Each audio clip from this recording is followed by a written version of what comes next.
Welcome back to my channel. I hope मेरे सारे friends बहुत ही अच्छे होंगे। और अगर आप लोग ये वीडियो देख रहे हो तो first of all huge congratulations आप सभी को जिन्होंने सीए फाइनल के एग्ज़ाम्स को क्लियर किया है। और ये वीडियो देखना बहुत ज़्यादा ज़रूरी है बिकॉज इसी के लिए तो हम लोग इतना ज़्यादा वेट करते हैं, वो है मेंबरशिप को अप्लाई करने के लिए। So first of all CA final के एग्ज़ाम्स तो आपने क्लियर कर लिए हैं। सीए बनने के बाद एक पड़ाव ख़त्म हो चुका है और अब सबसे पहली चीज़ सीए बनने के बाद जो करनी होती है वो होता है मेंबरशिप में अप्लाई करने के लिए, ताकि रजिस्टर ऑफ मेंबर्स में हमारा नाम जो है वो चला जाए। जहाँ स्टूडेंट बोलकर हमने रजिस्टर किया था, अब उसी आईसीएआई के पोर्टल पर जाके हम एज अ मेंबर बोलकर रजिस्टर करने वाले हैं। और ये रजिस्ट्रेशन आपका बहुत ही स्मूथली हो, इसीलिए मैं आज आप लोगों के लिए ये वीडियो लेकर आई हूँ जिसमें मैं इन डिटेल शेयर करूँगी कि आपको किस तरह से मेंबरशिप को अप्लाई करना है। और अगर इसके बाद भी आपको कोई भी क्वेरीज हो, कोई भी डाउट्स हो, तो मेरा कमेंट सेक्शन हमेशा आप लोगों के लिए ओपन है, जिसमें आप कभी भी कमेंट्स कर सकते हो। मैं इंस्टेंटली आपके कमेंट्स को रिप्लाई करूँगी। एंड आई होप कि ये वीडियो देखने के बाद आपके सारे कन्फ्यूजन्स, सारे डाउट्स जो है वो क्लियर हो जाएंगे। सो गाइज़, जैसे ही आपके सीए फाइनल के एग्ज़ाम्स तो अब हो चुके हैं, रिजल्ट्स आ चुका है, सीए बन गए हो, तो उसके बाद जो होता है हम लोगों का नेक्स्ट स्टेप होता है मेंबरशिप के लिए अप्लाई करना। मेंबरशिप अप्लाई करने के 2 रिक्विजिट्स होते हैं। पहला कि आपकी आर्टिकलशिप जो है वो कंप्लीट हो जानी चाहिए ऑन पेपर, और दूसरी चीज़ आपके जो सीए फाइनल के बोथ ग्रुप्स है वो क्लियर हो जाना चाहिए। ऑब्वियस बात है, आप सीए बन चुके हो, राइट। सो सीए बनना बहुत अच्छी चीज़ है, बट बहुत लोगों का कभी कभी ऐसा होता है, मेरा खुद के साथ ऐसा हुआ था कि सीए बनने के बाद I had to complete 1 month of my articleship. मेरी 1 मंथ आर्टिकलशिप पेंडिंग थी। तो जब तक मेरी आर्टिकलशिप कंप्लीट नहीं हुई, जब तक मेरा कंप्लीशन फॉर्म मैंने फाइल नहीं किया, उसको अप्रूवल नहीं आया और ऑन पेपर ऑफिशियली जब तक मेरी आर्टिकलशिप कंप्लीट होकर अप्रूव नहीं हुई है, तब तक मैंने मेंबरशिप का फॉर्म भर नहीं पाई थी। तो इसलिए बहुत ज़्यादा ज़रूरी होता है कि आपकी जो आर्टिकलशिप है वो स्मूथली कंप्लीट हो जाए। एक्सटेंशन अगर आप लोगों को लग रहा है कंप्लीशन के बाद में, तो आपका एक्सटेंशन पीरियड भी जो है वो कंप्लीट हो जाना चाहिए। खैर, अभी तो 2 साल वाली आर्टिकलशिप आ चुकी है। मैं इसलिए ये चीज़ बोल रही हूँ, जिनका 3 इयर्स का आर्टिकलशिप था उनके केस में ऐसा होता था, बट हाँ, अभी तो 2 इयर्स की आर्टिकलशिप आ चुकी है। तो ऑब्वियस चीज़ है, आपकी आर्टिकलशिप कंप्लीट होती है, उसके बाद 1 मंथ के बाद आपको एग्ज़ाम, 1 ईयर के बाद में आपको एग्ज़ाम देना है। सो जैसे आपका अभी कंप्लीशन हो चुका है, सब हो गया, आपका फॉर्म 108 फिल हो चुका है। कैसे फॉर्म 108 फिल करना है मैंने रिसेंटली अपने चैनल पे शेयर किया है। मेरे चैनल पे आपको आर्टिकलशिप का रजिस्ट्रेशन वीडियो भी मिल जाएगा और आर्टिकलशिप का कंप्लीशन वीडियो भी मिल जाएगा। तो बस अब उसके बाद स्टूडेंट्स से मैं आ रही हूँ मेम्बर्स के लिए ये वीडियो लेकर, एंड आई होप आपको ये वीडियो भी उतना ही अच्छा लगेगा। सो क्या करना है, आपको कुछ डॉक्यूमेंट्स लगेंगे और सबसे मेन लगेगा आपका एसएसपी का लॉगिन डिटेल्स। अब डॉक्यूमेंट्स में आपको क्या क्या चीज़ें लगेगी, एक लगता है आपको एड्रेस प्रूफ। एड्रेस प्रूफ में आप आपका बैंक स्टेटमेंट जिसमें आपका फ़ोटो और सिग्नेचर अटेस्टेड हो और उसमें आपका फुल एड्रेस आ जाए, वो आप यूज़ कर सकते हो। या आप आपका ड्राइविंग लाइसेंस यूज़ कर सकते हो, पासपोर्ट यूज़ कर सकते हो, या फिर आप इलेक्ट्रिसिटी बिल यूज़ कर सकते हो। दूसरी चीज़ आपको लगेगी एक पासपोर्ट साइज़ फ़ोटोग्राफ।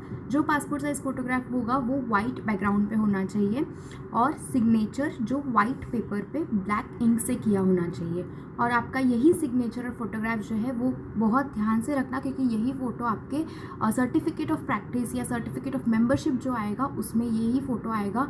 तो इसीलिए ये फ़ोटो अच्छे से डालना। उसके बाद और एक तीसरी चीज़ आती है, वो होता है आपका सीए फाइनल का एडमिट कार्ड, या फिर आप मार्कशीट्स भी वहाँ पे अपलोड कर सकते हो, बट मार्कशीट अपलोड करते वक्त आपका फ़ोटो भी उसके अंदर होना चाहिए। तो ये डॉक्यूमेंट्स आपको लगेंगे आपके मेंबरशिप को अप्लाई करने के लिए। सबसे पहले क्या करना है, एसएसपी के लॉगिन डिटेल्स को यूज़ कर एसएसपी पे जाना है, लॉगिन करना है, जो आपका नॉर्मल स्टूडेंट लॉगिन रहेगा। उसके बाद जैसे आपका एसएसपी लॉगिन हो जाता है, आपको 3 फंक्शंस वहाँ दिखता है, उसमें स्टूडेंट मॉड्यूल पे आपको क्लिक करना है। स्टूडेंट मॉड्यूल पे क्लिक करने के बाद में आपको लेफ्ट हैंड कॉर्नर पे दिखेगा अप्लाई न्यू मेंबरशिप एनरोलमेंट।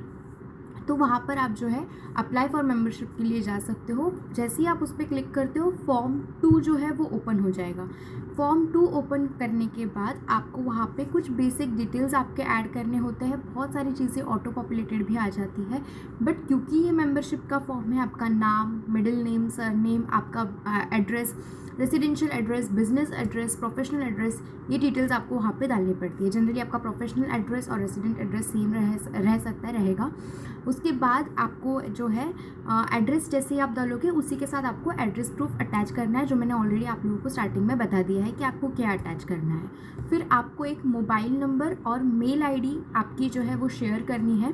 अब देखो, अगर आपने मोबाइल नंबर्स फ्रिक्वेंटली चेंज किए हैं तो ऐसा मोबाइल नंबर डालना जो जिस पे आपको आईसीआई के हर एक मैसेजेस का अपडेट आएगा।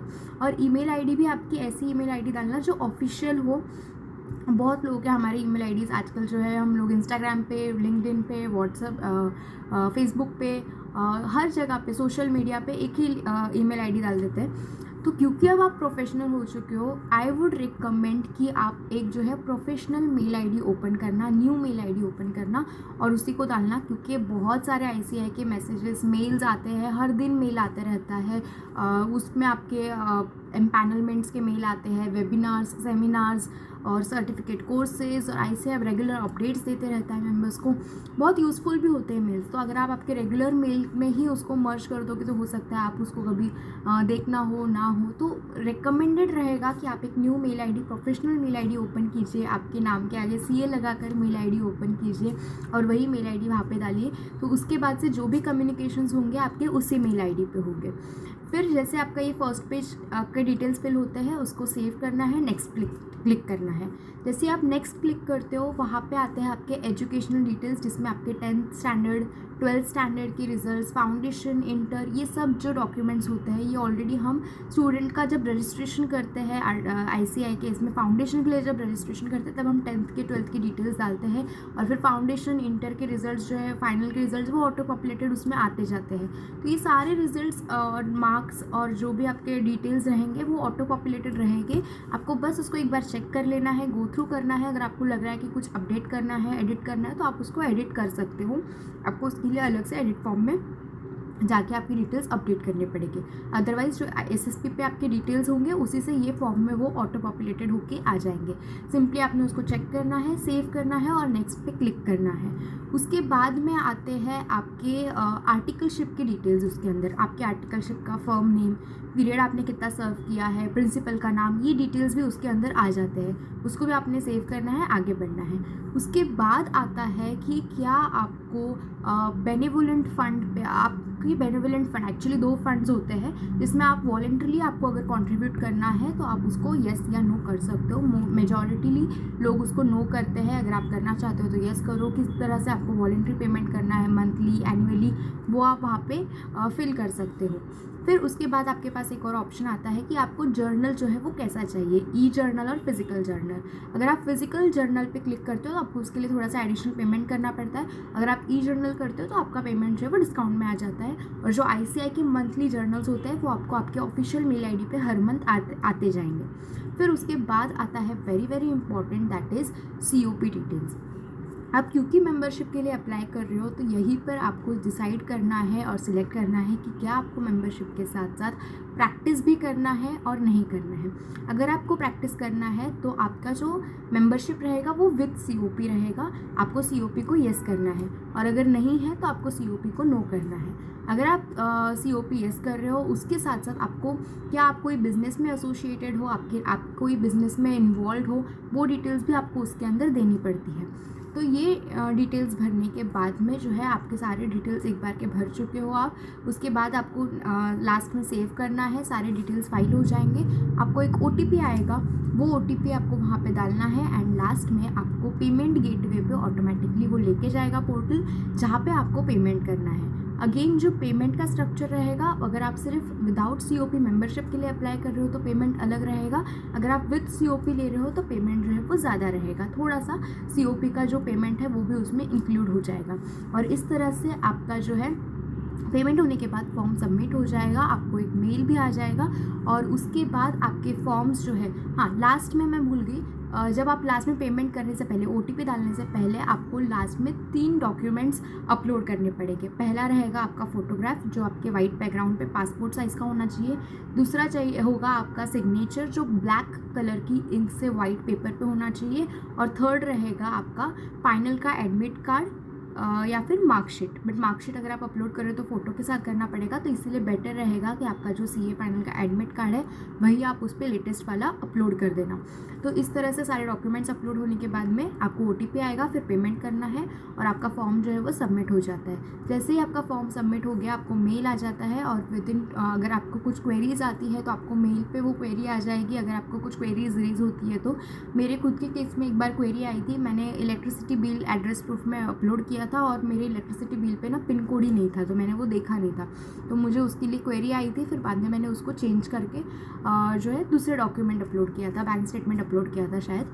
तो इस तरह से अगर कुछ क्वेरी आता है तो आपको मेल पे आना, आपको डरना बिल्कुल नहीं है, बस मेल क्या है वो पढ़ लेना, उतना आपको फॉर्म एडिट कर लेना है। फिर 7 to 14 डेज़ के अंदर जो है आपका मेंबरशिप अप्रूव हो जाता है। और जैसे आपका मेंबरशिप अप्रूव हो जाएगा, आपके ईमेल आईडी पे जो आपने ऑफिशियल मेल आईडी आपका वहाँ पे सबमिट किया है उसी पे आपका membership number and welcome to ICI का मैसेज आ जाएगा, एनरोलमेंट हो जाएगा। और जैसे ही आपका वो एनरोलमेंट हो जाता है फिर आप ऑफिशियली एज अ मेंबर बोलकर SSP पे लॉगिन कर लेना, और वहाँ पर जाने के बाद सबसे पहली चीज़ करना है पैन कार्ड को वैलिडेट।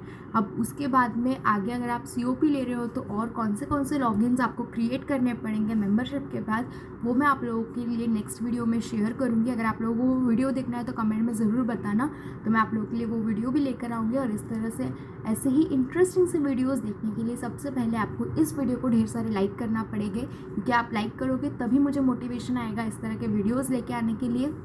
एंड डोंट वेरी, ये वीडियो देखने के बाद आई होप आपके सारे डाउट्स, सारे क्वेरीज सॉल्व हो चुके होंगे। तो आपको अगर फिर भी कुछ डाउट होता है तो कमेंट में ज़रूर डालिएगा, वीडियो को ज़्यादा से ज़्यादा शेयर कीजिएगा ताकि सभी फ्रेंड्स जो मेंबरशिप के लिए अप्लाई कर रहे हैं उनको कोई भी प्रॉब्लम ना आए।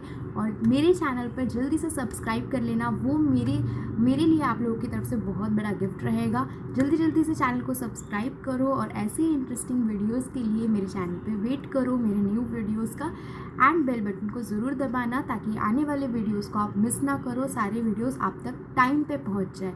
ओके गाइस, तो मिलती हूँ आप लोगों से नए वीडियो में, तब तक के लिए बाय बाय।